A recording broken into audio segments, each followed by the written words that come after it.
pagsugod sa mga klase karong adlaw, mga estudyante giawhag magdala og payong tungod sa gikatakdang pag-ulan.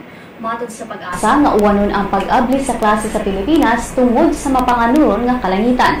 Sa mga dakbayan sa Mandaue ug Lapu-Lapu dinhi sa Sugbo lang, mokabat 150,000 ka mga estudyante ang gilaumang musulod sa mga pampublikong tunghaan karong adlaw. Apan si Dr. Marshall Degamo, Officer in Charge sa DepEd Central Visayas, nagkanayon nga nagkinahanglan sila dugang nga mga magtutudlo alang sa school year 2015-2016. Ang departamento gikatakdang mang-hire og 3,000 ka mga magtutudlo kung mahumana ang pagmugna og guidelines sa pagtinog kung pila ang ma-hire sa matag school divisions sa probinsya.